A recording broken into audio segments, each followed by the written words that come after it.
ain't no disco. This ain't no country club neither. This is RVA.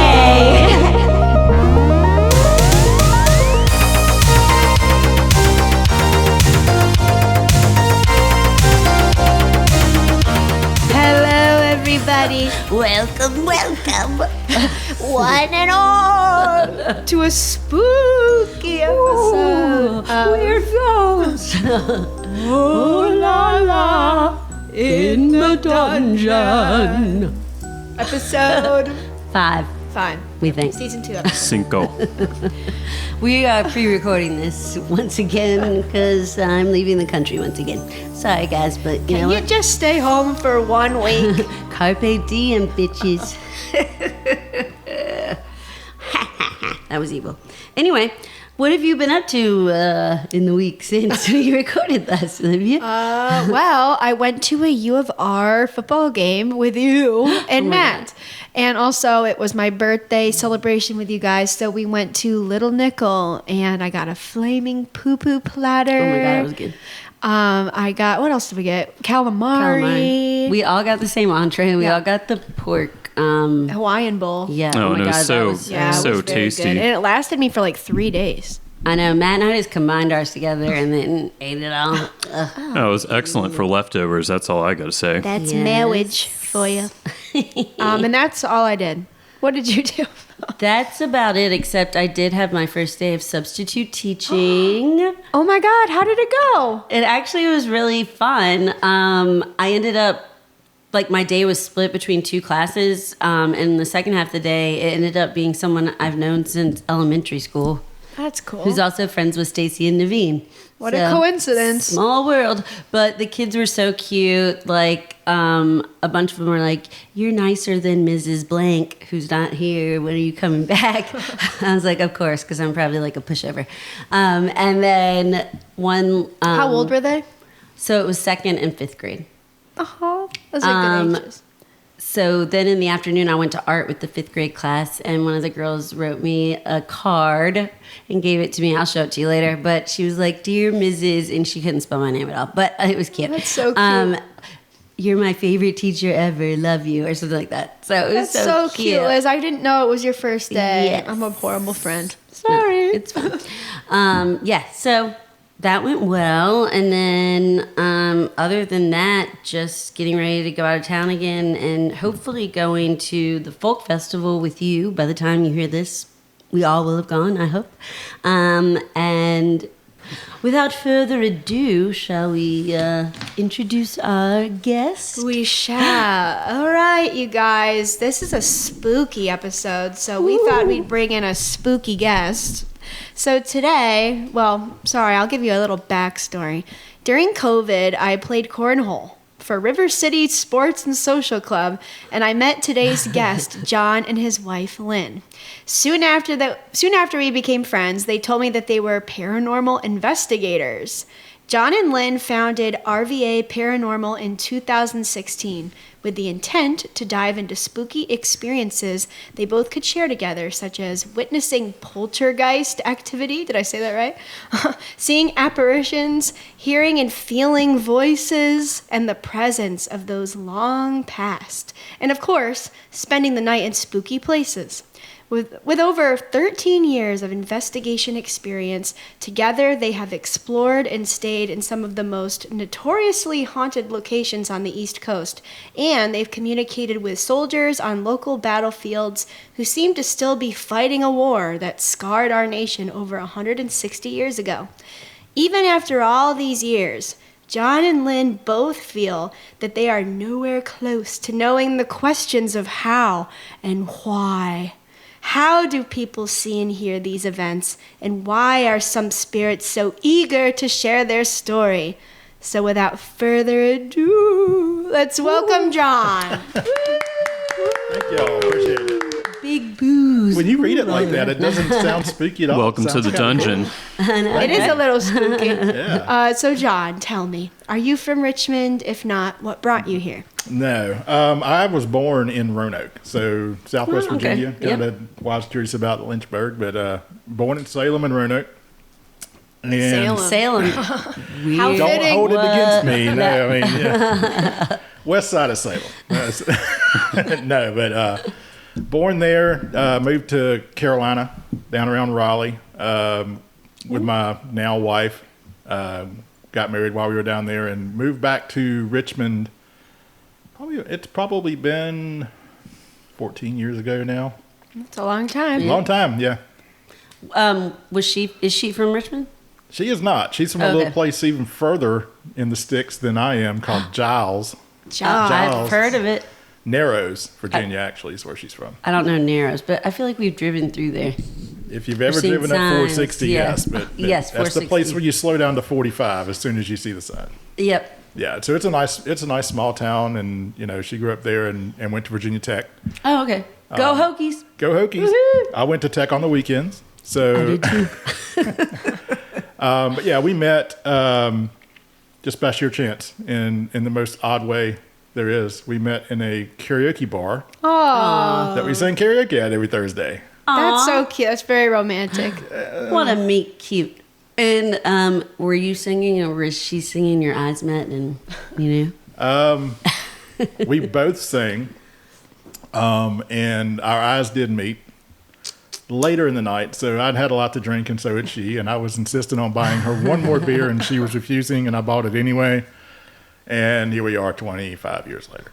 You guys are a really cute couple. They both play cornhole together. Like, they're just... All the frickin' time. They're always together, so it's so weird to have you here without her. Yeah, and she does. She has a great tonight. Well, actually, my daughter came in from JMU as well. So she just walked in the door as I was walking out. So. My goddaughter's at JMU. Oh, yeah? She's a freshman. Yeah. Junior. Okay. She's doing a junior thing this year, so. Nice. All right, One more year to go. back to the paranormal. Yes. Yes. So, I digress. When did you become interested in the paranormal? Like, how did it all begin? Did you have an encounter? Yeah, so I had a tragic event in my life where I lost an uncle to suicide. Sorry. And I'd never really dealt with anything like that before. I was 20, I think, at the time, and paranormal was not a thing, right? But there were experiences that happened after that for many, many years, and Lynn experienced them as well, and we just couldn't explain them. There were lights coming on in the house. There were things being moved.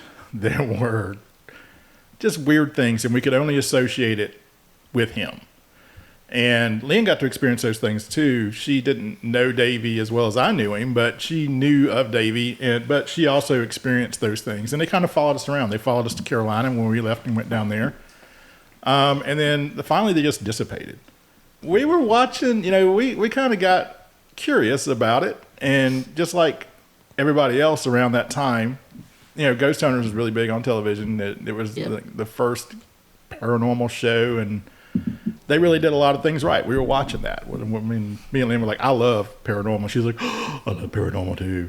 We should paranormal together. And I was like, absolutely. Because when you're married, you got to do things that you have in common, right? Yep. So anything that you can do to spend time with one another. I think at the time I was playing golf, and that didn't work. So paranormal it was.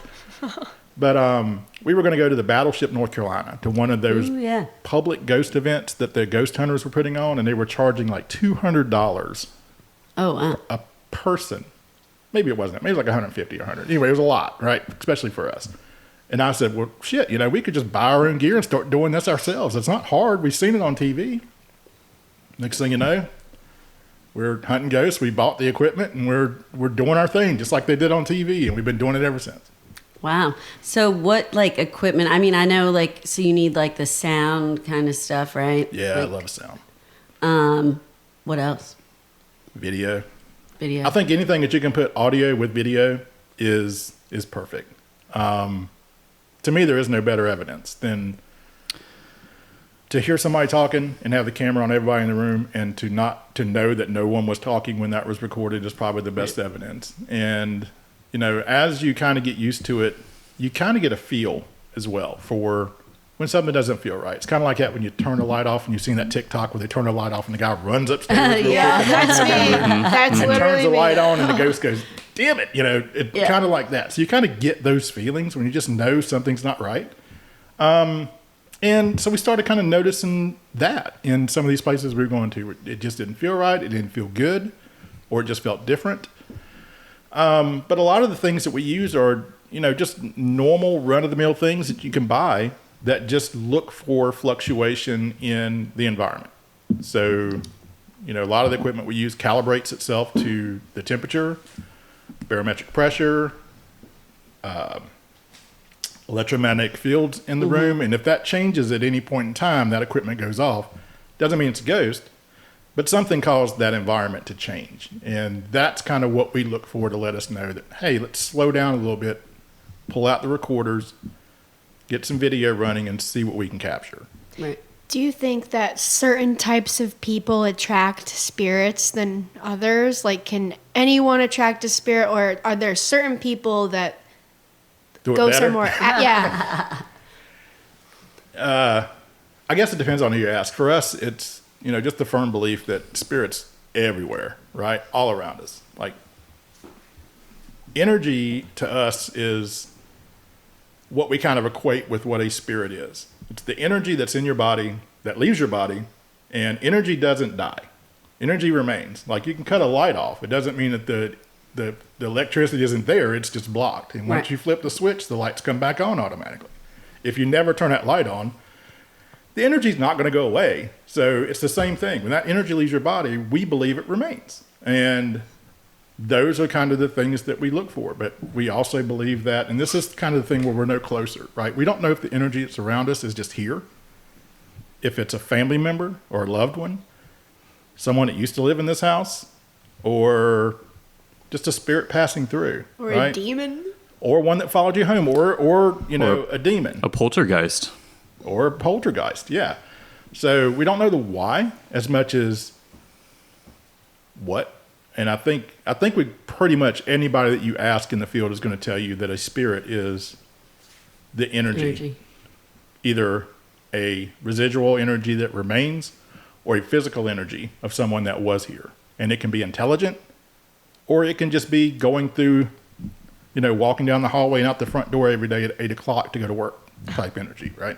God, that was sucking. You're stuck on that loop. Yeah. Right. So what, do you think spirits are stuck here?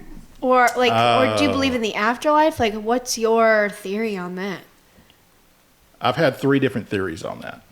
And the most recent one I'm on right now is that we all kind of go through a transition when we pass away. If it's sudden, it could be a denial type thing, like there's no way I'm dead, or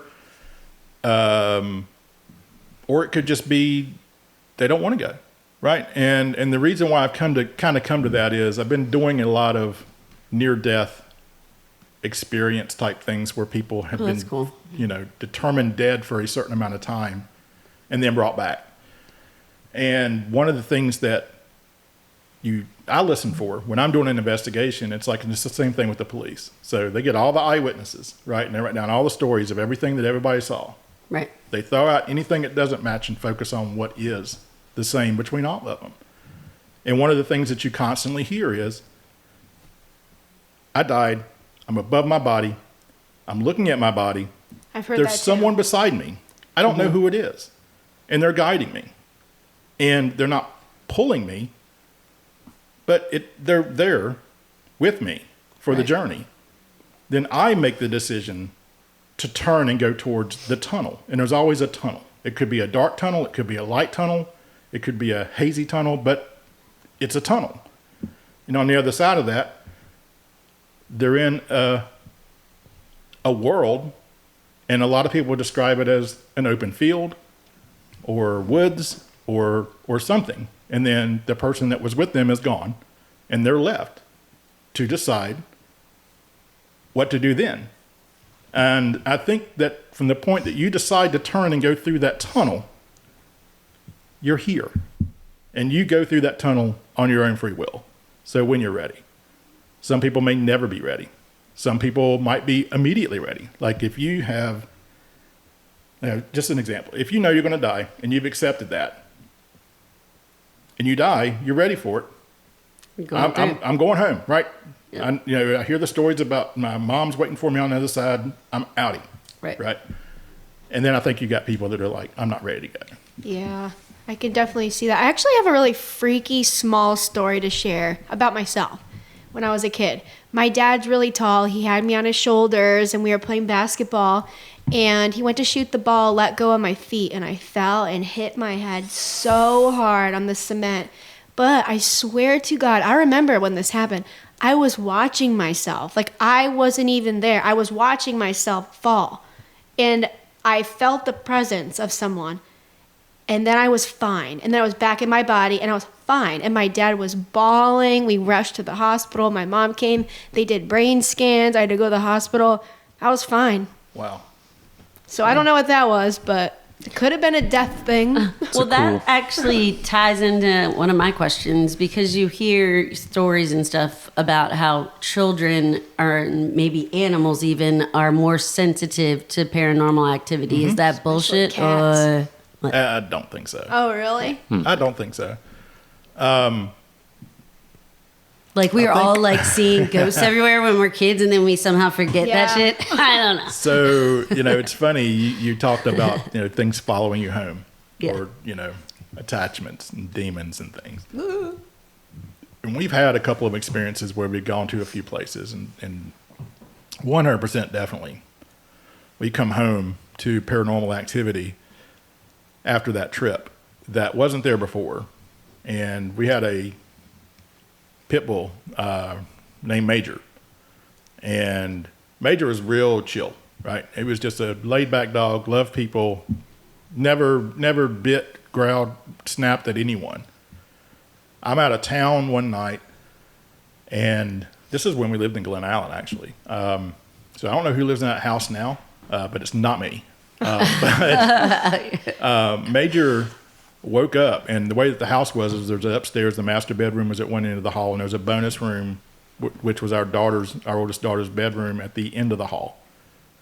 And Major stood at the door at like 2 a.m. and just had the low growl, back hunched up, just down the hallway, right? And it was loud enough that it woke Lynn up. Well, she called him like 3 or 4 times, and he never broke.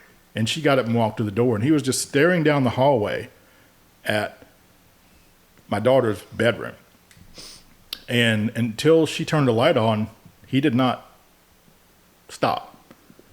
But That's a couple so of weeks scary. later, our oldest daughter, who did not believe in the paranormal, complained of hearing voices in her room after we got back from this place. And we had to take measures to tell it to Get out? Get the fuck out. How do you do that? You tell it to get the fuck out. Just like that? No, it's that simple, Do you huh? like sage and stuff? Or? So you can, and I tell people all the time, because we do a lot of private investigations for folks, right? And they're like, look, we're not exorcists. We can't make them leave.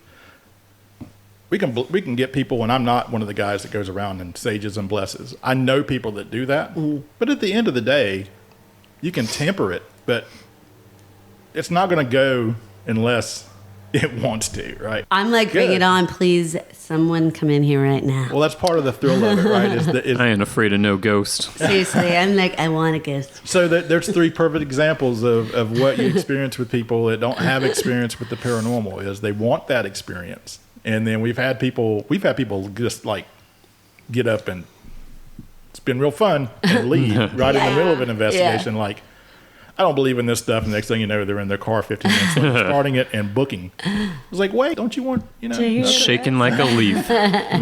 But it's 13 years we've been doing this. That's a spooky number. God, you had to bring that up. I didn't think about it like that. But yeah, and 1 or 2 times is the only time that I've ever really felt like I'm in danger. I need to go. We want to hear about that. Yes. I was about to ask you, what was your scariest encounter? It's I hesitate to say demon, right? Because I'm Catholic. Sure. So Me too. And I've studied up on it, right? So everyone I've ever talked to has said, look, if there is a demon in your house, you are going to freaking know it, right? There's not going to be any knocks on the wall or strange voices, right? It's going to be, you're going to be sitting on that couch one day with a blank look on your face, and he's going to walk in the room, and you're just going to want to kill him because it consumes you. That's me wanting to kill you, Matt. Why am I so scared? Yeah, that happens almost every day. They do That's- joke that You there's know a what? demon inside That's me. I've named him Rahakith. no ghost here. I That's just agree. Liz. Rahakith. Has done that. I've witnessed it. So, and it honestly, it's one of the things that really kind of annoys me about it is because a lot of people go into these places and the first thing they say is, it's evil, you got to leave, and it's not. I mean, look, demons, first thing they want to do is to attach, right? Then they want to suppress, and then they want to control. So there's 3 stages there. So you go through where you're changing from a mental standpoint. Then you're in a great state of depression. Then the voices in your head start telling you to do the Crazy shit. deed, right? Do its bidding. Carve 666 into your forehead. Right, yeah. That's kind of, but yeah. So then you got to call a young priest and an old priest at that point. Right? Oh my God, yeah. But people are like, houses can be possessed. Well, the Catholic faith believes that an inanimate object, an object without a soul cannot be possessed. So there cannot be an exorcism on a house because a house cannot, a demon doesn't want a house, right? It wants who's in the house, but it doesn't want the house. But there was an instance, and I can't say it was a demon. A lot of people have called it a demon. This is local, where there is a house that a brutal murder occurred In Richmond? in Yeah, there's Henrico. several of those in Richmond. I mean, I'm like, We see those on the news all the time. So across the street? so it's the cabin on 360. It's on 360 in Okay. Knoxville. Okay. There was a murder in that house. A boy murdered his stepsister after he raped her a couple of times Oh my God. before she went to school. And he just threw her body out the window and put it in a box and drug it out in the woods and left, right? And we've investigated that house, and that we feel like there is definitely a controlling presence or energy there that will manipulate you. It did it to me. It's done it to 3 other people I know.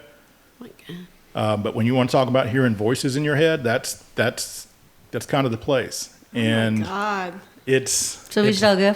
It's a, I mean, you can rent it. I mean, Yeah, let's do a field I can trip. give you the information. I was supposed to be there tomorrow night, but it fell through. But anyway, Oh man. but it's one of those places too. It's like, if you have a bad day, don't go to this place, right? What did it tell you? It wanted me to punch my wife and daughter in the face. We had we were in the house, and there was a group of 7 or 8 of us, half guys, half girls. Older gentleman got sick, said, we have to leave. So he and his daughter left. There was another man in there with us as well who left. And this was over the course of about 30 minutes. I had a recorder in my hand, and I couldn't get it to cooperate. I couldn't get it to turn on. It wasn't working, right? So I'm over there just in this chair, like steaming, like my level is going up, all because this recorder wouldn't come on. And Lynn's looking at me and asked me if I'm okay. And I just heard this voice that said, "You need to punch her in the fucking mouth. Damn. And your daughter too." And I just got up out of the chair and said, "I got to go." Wow, even you had to go. That's Well, Lynn insane. said that she saw in my face, like when I looked at her, she said, no. That ain't right. And when I said that, she's like, "Yes, you need to leave." You need to calm down. So did she feel anything though from the presence, or it was like No. targeting more of the men? It was sounds targeting like. the men. Yeah. It was slowly Oh, wow. driving the men out of the house. So- And then all that were left after I left were 4 other women in the basement, So- which also wasn't ideal. But I left. I almost knocked the last guy out because he was going out the front door. When I was going out the front door, and I almost knocked him down. And luckily we had Dennis Eslock was on site and helped me ground. But as soon as I left that house, I was fine. I broke down into, like, my emotional state changed from anger to shame. I was bawling in the yard on my knees. And that's not like you at all. Not, right? I'm usually the very level-headed guy, right? But I always tell people, I've only gone back in there a couple times since then, and I always make sure, like, if my steak isn't cooked right before I get there, I don't go in. Like, if I'm in any kind of a mood, I just don't go. Liz, don't go there. But if you've been trying to work an app, don't go in there. But we've gotten EVPs where there is something in there. And when the EVPs come over, they're not good voices. It's like, are you responsible for this? And you hear, yes. Ugh. Right? So we think, and the theory is that it has been in that house and caused the aggression that he had towards his sister in very much the same way. But I mean, I tell people all the time, it's like, that is just a theory and something that, you kind of have to experience it for yourself, but I hope nobody does, right? Yes. Because I did not like it at all. Oh my gosh, that's terrifying. Yeah. Let's go. Boudreaux says, I'm down. Let's go. I mean, we could set it up. Nope. I want to go. I want to go. Yeah, I'll go. Okay. I'm down. I know Amy will go too. But, One of my on the other flip friends. side of that, we've also gotten things in that house that were related to her, and, we've gotten her name in there. Wow. And we've also had people bring flowers in as a memorial into that house and put a vase on a windowsill, and it's vacant, right? And it's not like it's falling apart. We come in the next day and the vase will be on the floor, broken, and the flowers will just be all over the floor. How long ago was the murder? I want to say it was in the mid to late 70s. If Dennis is listening to this, he's going to kill me. But Who's Dennis? Dennis is the so Dennis is when we go, he's going to be the guy that's going to set it up. Okay. So he kind of manages the house, but he's also a paranormal investigator, and he's a very gifted psychic. Whoa. Oh, I want to go to a psychic. I know. Well, I would love to do something also at the cemetery because my family from like the 1800s are in Oakwood. So, speaking of psychics, Liz, who was that guy who writes on the pad? He's a strong. Yeah, he used to be on TLC, and I'm like, what the heck is he doing? And he's just like going crazy on this pad of paper. His personality. So Dennis is a little different. Dennis isn't that kind of psychic, right? He is a Tyler Henry. Tyler, yeah, that's him. Matt can't stand him. I don't know why. It's something about him, yeah. I agree. There's some psychics. But Dennis is a, the way that I can explain his ability is to travel to places, out of body experiences, and communicate that way. So like astral projection. Astral projection type thing. Ooh. My mom does that. I've heard that my mom has so many stories of her. She goes to bed and she's in like a half awake, half asleep state, and she leaves her body and like flies to different places. Yeah. God, I have that with like the sleep thing. And one time, Paralysis. my little Jesus. brother met her. Like they both were doing it at the same time. She goes, "Michael, go to bed." So Michael does it too, apparently. Not me. I've called him just out of the blue and was like, "Hey, I'm at a house," and he'd be like, "Oh, you're at the house. I'm describing the bedroom." Wow. And I'm like, "Yes." That's pretty cool. That's insane. He's like, "There's an old man in the corner staring at you right now. He just doesn't want to talk to you." Yikes. I'm like, "Well, thanks." Oh my God. I have a little story about my brother.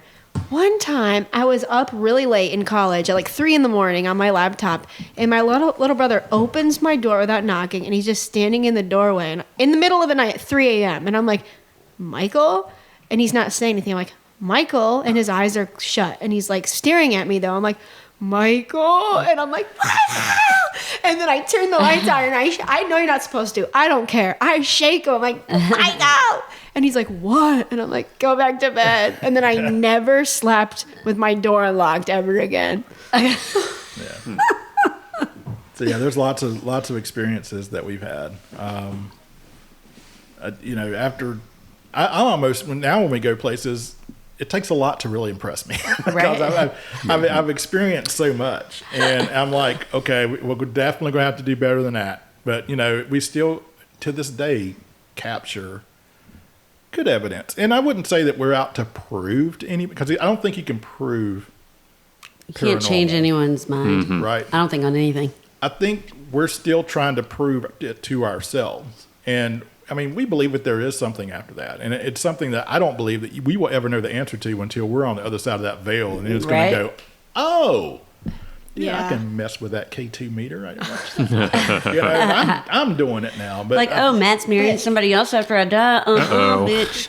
my wife says the same thing. It's like, you're not. I want to haunt you. Yeah, I always say, I'm like, I'll follow you. John, Oh, and she does say that. You told me that you played chess with a ghost. Chess one with a time. ghost, yeah. I didn't. I was there. I set up the chess game. Oh, wow. That's cool. So give us some backstory on that. So we were doing an investigation. It was one of the first investigations we did. It was at the USS Wisconsin in Norfolk, and we were in the admiral's quarters, and there was a chess game there. And we were. Have you seen the flashlight session? Like where they have the flashlights and the flashlights were turned on. Oh, Kind if of for someone's yes, there. no. Yeah. Yeah. So we were doing the flashlight thing. We had a REM pod, and a REM pod is a device that it works kind of like a metal detector. So when you wave a metal detector over the ground, it detects metal. It breaks that magnetic field going through and beeps, right? REM pod does the same thing. It's got an antenna on it that creates an electromagnetic field around the antenna, and if anything breaks the field of that antenna, it will go off. So it's only susceptible to around 5 or 6 inches around the antenna. So we had one of those in there, and I was like, oh, chess, do you play chess? Well, the REM pod started going off, and the flashlight went off at the same time. I was like, okay, That's awesome. Can anybody else play chess? And this guy was like, I can play chess. So I've got a video of it. I'll share it with you. Yes, please. A 20-minute chess game broke out. Oh, my gosh. And what would end up happening is that the living would make a move, and then they would point to the chess piece on the other side of the board. And when we got to the piece that it wanted to move, the REM pod would go off. Oh, Or the flashlight wow, would come that's on. cool. Or they would both come on at the same time. That's wild. And then if it was a piece that had multiple moves, like a knight, we'd say, okay, do you want to move it here, or beep, and we would move it. Well, after about 20 minutes of this guy doing this with this REM pod, he put, I'll say the spirit, he put the spirit in checkmate and laid his king down. And we had a flashlight that had been sitting on the chess table for the entire 20 minutes, right? It had been going on and off, but it hadn't moved. And all of a sudden, this flashlight started to roll, hit the chess pieces, stopped, and then rolled hard enough to push the pieces off to fall in the floor Oh, wow. I of just this got ship chills. after he lost. And we were able to duplicate that twice on 2 different investigations. Wow. That's crazy. That has to be like the craziest thing I've ever seen. I'm just sitting back there. I was like, this is incredible. I mean, Well, I guess that's proof in itself to me. well, but at the same time, is it? Because something was interacting with it, right? But we don't know what. I mean, we don't know who Some kind of or energy. why, right? Yeah. But that's where the fun comes in, because you get to kind of write your own story about what it is that you're interacting with. Was that an admiral that used to stay there? Because the Navy guys, their ship is a lady, and they love their lady, and even when they're Lady is out, the sea. Yeah. right? Brandy. So that is their home. So if it's their happy place and they want to stay there for a little while, I think they can come and go as they please, And I like to think that that's what that was. Wow, that's incredible. I know. That truly is. Seriously. I'm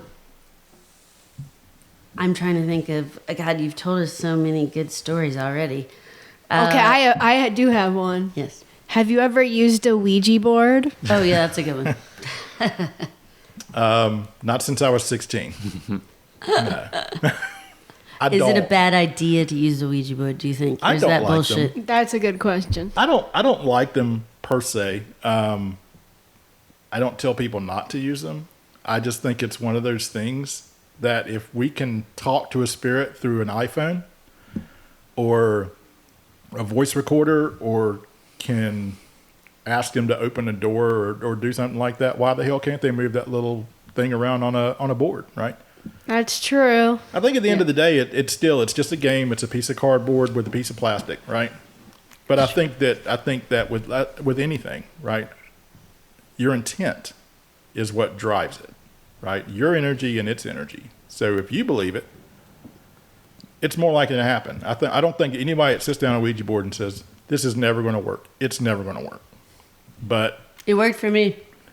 In middle school, I asked it, am I going to go out with Seamus Donovan? And it said yes. And we went out for like a week after that. I don't think I've ever tried a Ouija board before. That's a... Me either. My family is super Catholic and always told me not to. So it's not something we'd be like, okay, we're going to pull this out of the backpack. No, Yeah. we don't do that. But at the same time, some people do. And at that point, it's like to each their own. Oh, seances. Do a lot of those or no? Sure. Yeah, I have. Okay. And a seance to me is just it's a glorified EVP session. I mean, when you sit in a dark room, whether you're sitting at a couch or a table, holding hands or whatever, and we actually have something that we do in investigations where we will form a circle and hold hands, and we'll ask the same question over and over and over and over, all the way around. Each person takes a turn, and then we're thinking that question in our mind while the person's asking it, and we get great responses that way.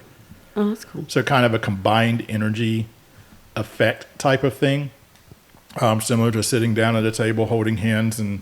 But I've set a candle up in the middle of a table in a peaceful, quiet room, and waited for that flicker and asked questions and asked to make noises and gotten responses. Sure. I kind of want to do it.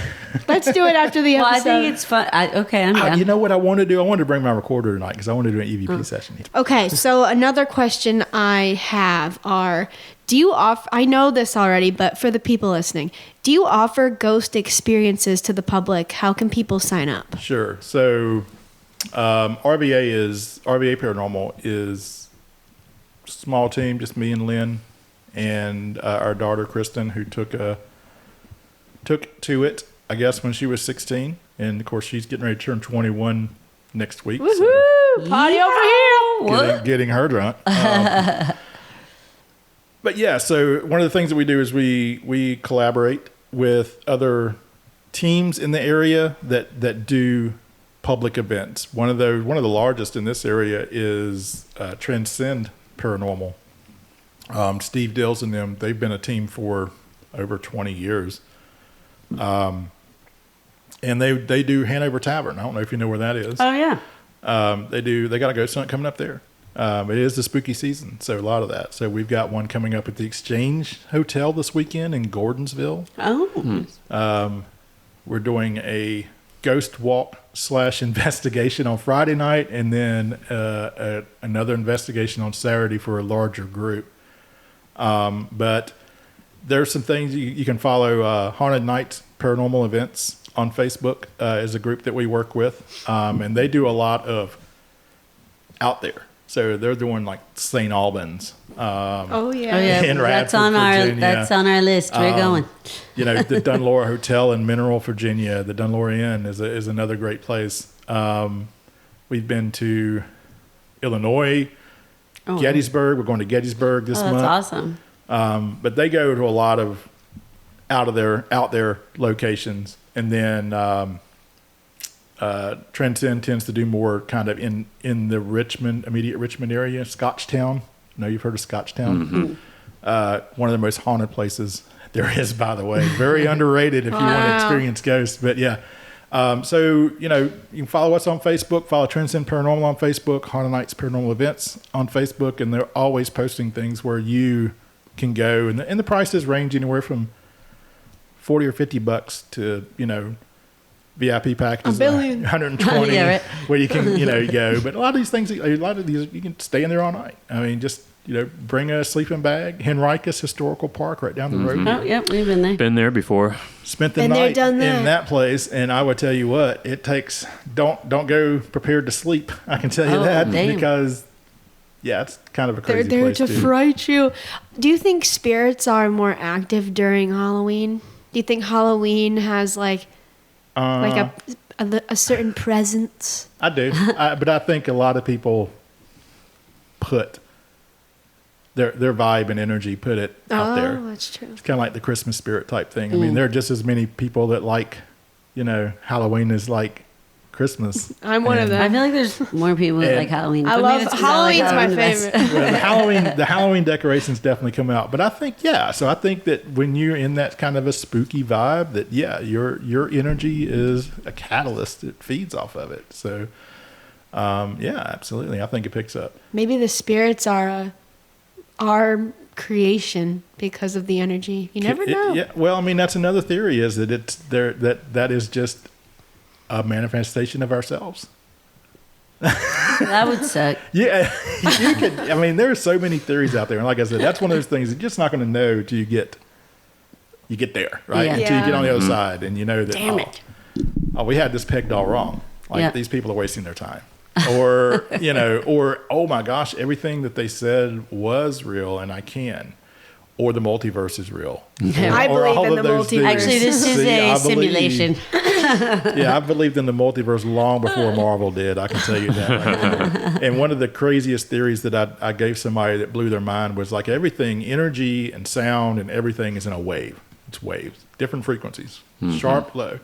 What if it's just those energies and those waves are different, like time and spirit Oh my energy? God, yeah. And eventually, at some points, they kind of meet. cross, and you're stuck in the middle. And that's at the exact point in time where you can actually communicate with them. That's like that show that we watched. What was it? Where that guy was like watching videotapes in a bunker, and then suddenly he's like seeing someone from Isn't that called 1983 or something. Archive 81 or Yeah, something? Archive 81. Yeah, something like that. Oh my God, that one was really good. People check it out if you haven't watched it. But there's so many theories out there, and I love them all. Like I really don't know, but each theory brings a different way to approach. So, and a lot of people do it different. We do it a lot different than anybody else. So I could walk into a haunted house. I could walk into an alleged haunted house with Yeah. a Alleged. with a video camera and a microphone, and come out of there with tons of evidence, and people that go in there and just throw gear out all over the floor that looks like a Christmas tree and get nothing. But I tell people all the time, it's like if this was my house and I walked into your living room and you had like 15 K2s on the floor, green lights everywhere, I'm leaving because you're crazy. I'm not staying there. I don't want to Yeah. talk to you. You're nuts. Yeah. But, some of the best interactions that we've gotten is just setting a recorder down and having a conversation like we're having now, and then pausing,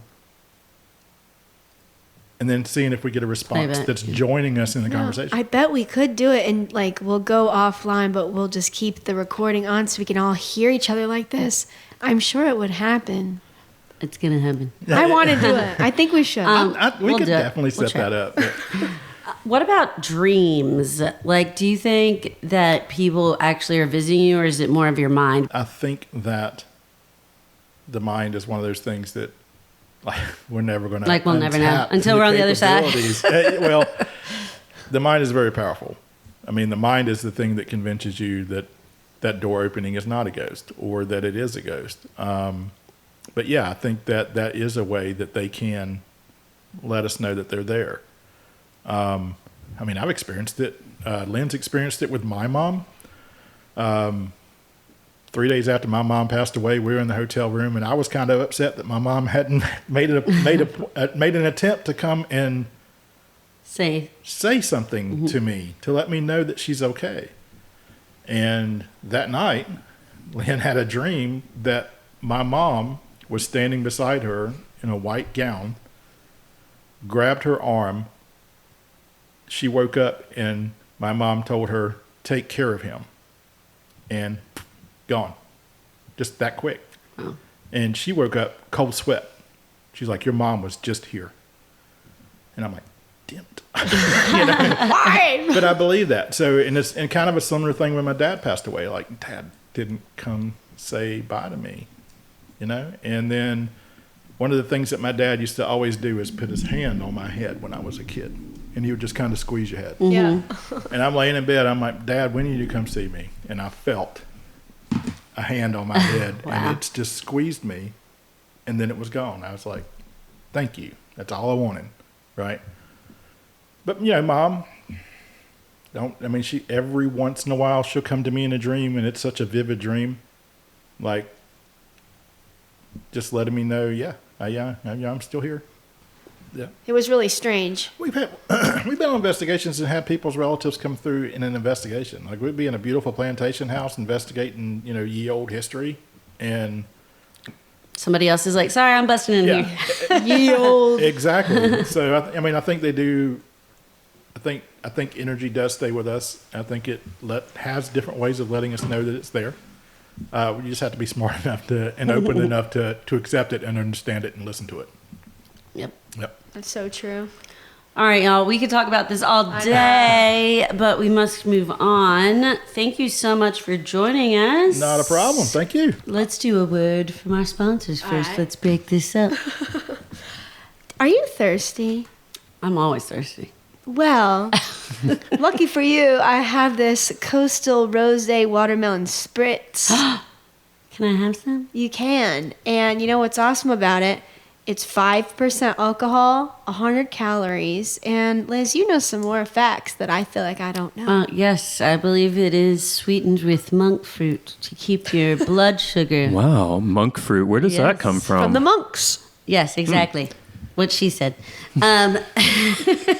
It also is the only spritz you'll find with 100% real fruit juice. That way you know it's good.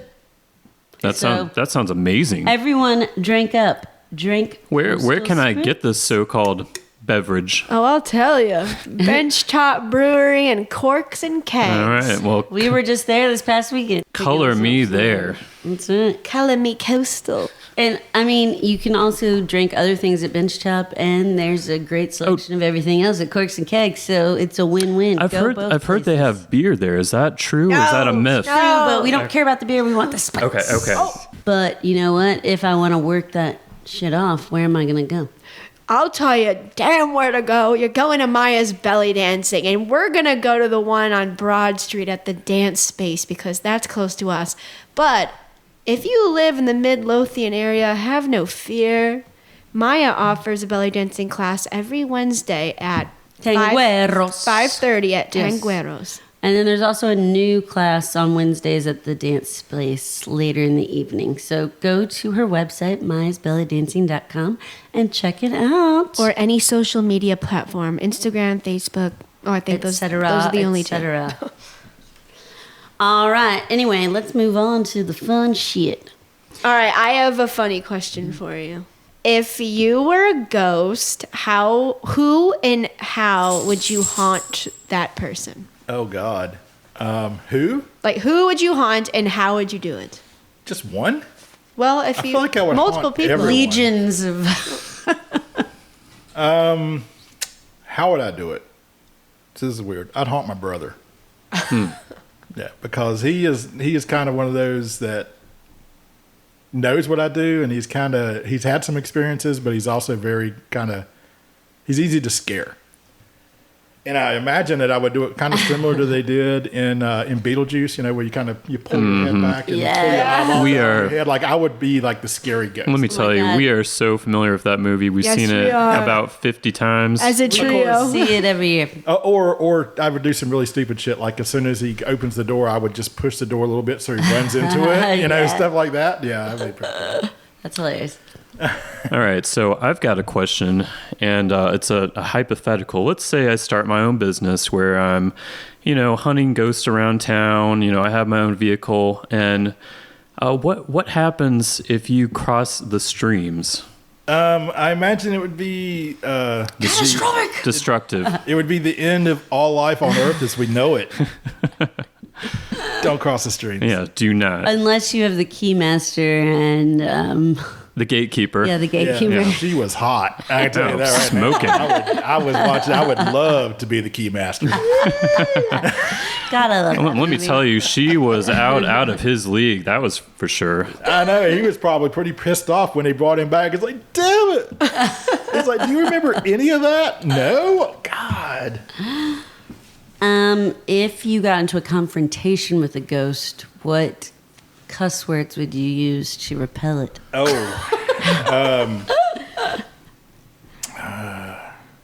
Fuck! Piss off. I mean, Piss off. better to be pissed off than pissed on. Or, Right? Fuck off, mate. God, that's a good one though. I mean, I'm sure that there is probably like something funny with A standard incantation, like, like I'd probably tell it knock jokes and shit like that. I ain't afraid of no fucking ghost. What? No. No, yeah.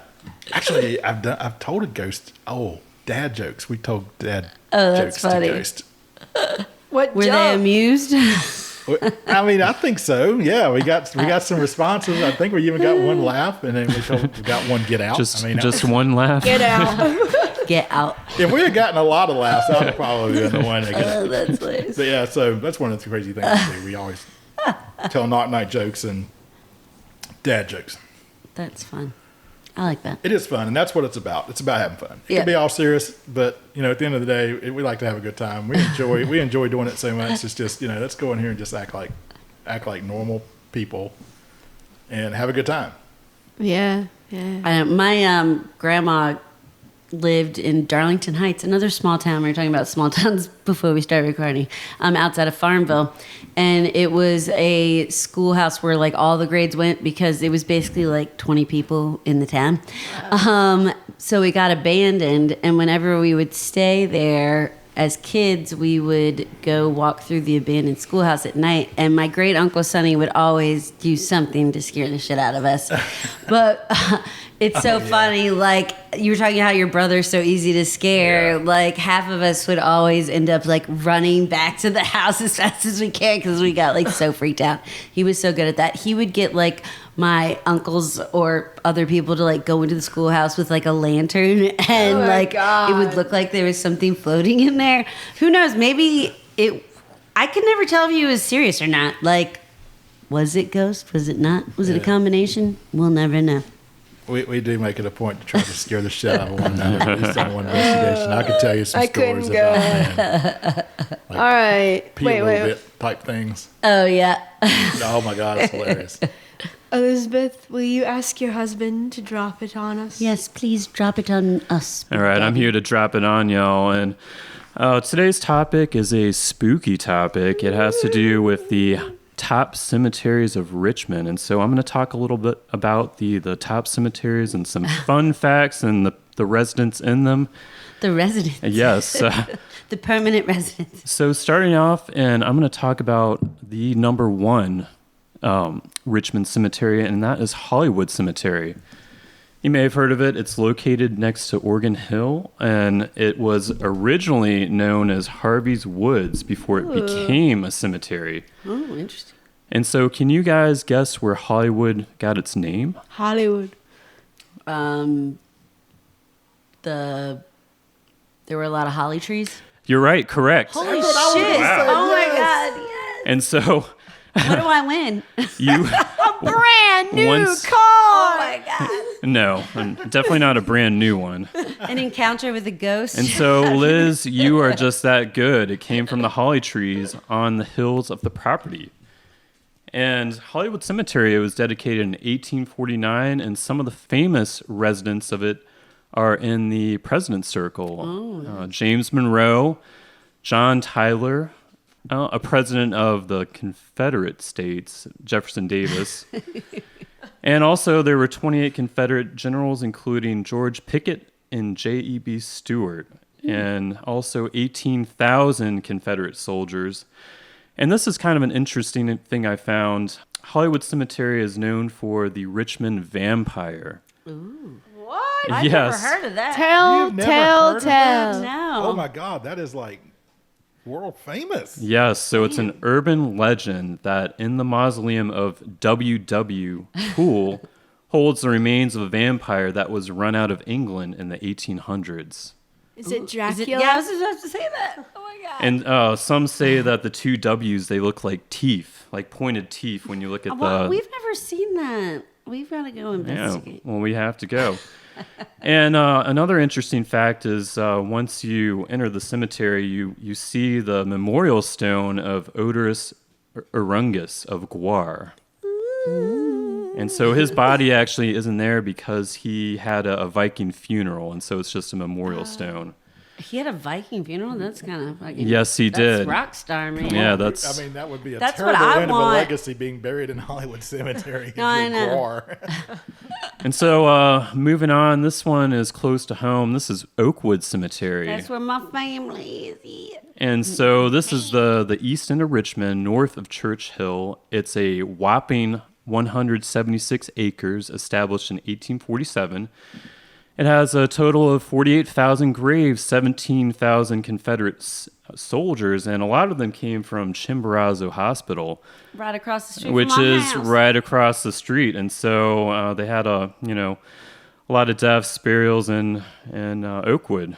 And one of the famous close to home is John Walker McKendry. This is kind of an interesting story. Liz and I, we tried to find the tombstone. And, Backstory, Matt had tried to find it for a whole weekend before this happened. correct. And he's pretty thorough. And I'm extremely thorough. And so Liz happened to go by, and she's like, oh, why don't we go over there? I think he's over there. No, And- I just said something's making me want to turn that way. I don't know why, but I do. And he was literally, like, the whole family was right there. And it was in, like, a crazy back corner. Something was just telling me to go that way. And it's like I walked straight there. It was weird. And lo and behold, there he was and the whole family. So Liz had some good intuition or spiritual guidance. So moving on, St. John's Church in Church Hill, which is another one close to home. This was established in the 1740s and was the first public cemetery of Richmond. And one of the famous people buried is Elizabeth Arnold Poe, who is the mother of Edgar Allan Poe, and also a signer of the Declaration of Independence, George Wythe. America. And moving on to Shockoe Hill Cemetery, and that is located on Hospital Street on Shockoe Hill. That was established in 1820. It was after St. John's Cemetery became full, and so this was the next place. They ran out of Yeah, room. they ran out of room there. So there's 36,000 burials, 12.7 acres. John Marshall is buried there. He was a Chief Justice, and we happen to live next to Marshall Street. Claudius Crozet, and you may have heard of him, Crozet, Virginia. He was a Yes. famous civil engineer. And Edgar Allan Poe's fiance, who is considered to be the Lenore of the poem The Raven. Nevermore, nevermore. And also, Poe's foster parents are buried there, and his friends. And he used to visit Shockoe Hill often. Wait, I thought he didn't have any friends. He Well- lied. Little known fact, he had friends. He was too emo to admit it. Yeah. All right, and I wanted to give you some tips. If you've got some plots you want to unload, We just did this it took years. Believe me. and let me tell you, it plural years, and it's one of the hardest things I've ever tried to sell. So, and I've got some tips for you. The place you want to sell them, Facebook Marketplace and Craigslist. And so Don't be going on eBay with you. No. And so when you go to the cemetery, they give you, an appraisal. They said, it's like $10,000. It sold nowhere near that. It's because burial just isn't nearly as popular. It's cremation. That's the trend. But you can still bury your cremated loved one. So My grandpa you know. was cremated and buried. So if you want to unload those plots, make a good deal. Take some good pictures and post them on Facebook Marketplace. And, you'll eventually have a buyer. And so that concludes Drop It On Us Big Daddy. Ooh. All right. Well, that brings us to restaurant of the week. All right. Olivia, what is yours? Well, last weekend, Liz took me, and Matt and Alejandro took me to Little Nickel Tiki Bar. It was not my first time, but it feels like the first time every time I go. It feels like a foreigner song? It does. We had the Flaming Pu-Pu Platter. We had I think I already went over this. Flaming. I went over this in the beginning of the episode. Yeah, so why don't you tell us what to order? Flaming Pu-Pu Platter. Calamari. Pork Hawaiian Bowl. Coconut cream pie. And all the cocktails are really good. But I recommend the huge punch bowl because you can share it with everyone or just keep it to yourself. Because apparently there's a rule you have to have 4 people. But I've definitely only shared it with one other person. And I drank the whole thing myself. So. Not this time because she and I pretty much pounded through that one. But it really is good. Everyone should go. And super score because we didn't have to wait for a table and there were 4 of us and usually you do. And the bathroom is really cute. Yes. It looks like I feel like Liz was inspired in her house to recreate the bathroom. I kind of was. It's true. Thank you, Little Nickel. Celebrate the moments of your life. My restaurant of the week is Blue Atlas, located at 1000 Carlisle Avenue in Fulton. I think Fulton's overlooked. There's some good places out there. And the view from Blue Atlas out on the back deck at night, oh my God, mwah, chef's kiss to a great meal. Agreed. But when you're there, it's really hard to tell you guys what to order because they are so good. They change the menu every 2 months. So it's actually been like a month since I've been there and they've changed it. But looking at the menu, I can tell you the crispy harissa cauliflower, slap your mama good. Like that's been on the menu for a while because we had that. So definitely get that. Steak frite. We had another steak. I think it was like the Peruvian steak last time, and it was so good. Oh my God, it melted in your mouth. So I'm sure these steak frites will melt as well. And then for drinks, I had the Time Up last time, which is still on the menu. Might have had several. It has Cirrus vodka, grapefruit, Saint Germain, and soda. Yummy. But this new drink looks really good. I'm going to have to go there just to try it. It's the Snake Bite Gimlet. Sounds good. It has Virago gin, lime juice, Granny Smith apple juice, and jalapeno and rosemary. Delish.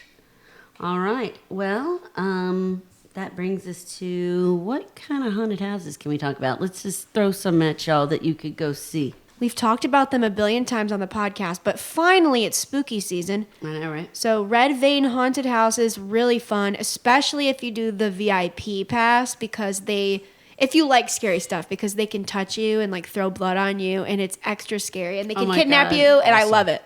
It's so fun. It's really fun. John is over here nodding. I know Red Vein. And then also one of my favorite Halloween events is the Fallout Monster Ball. If you like the Fallout Club downtown, it's really fun and it's very Halloween-y. And you don't have to be a member to go.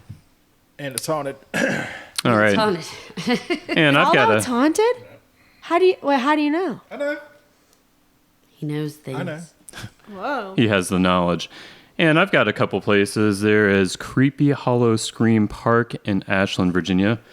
And I was doing my research. There's a place called Shocktober, which is a haunted house. It was voted the 5th scariest haunted house in the USA. So check those out, guys. Otherwise, we have our shout-outs. I'd like to shout out Blue Atlas.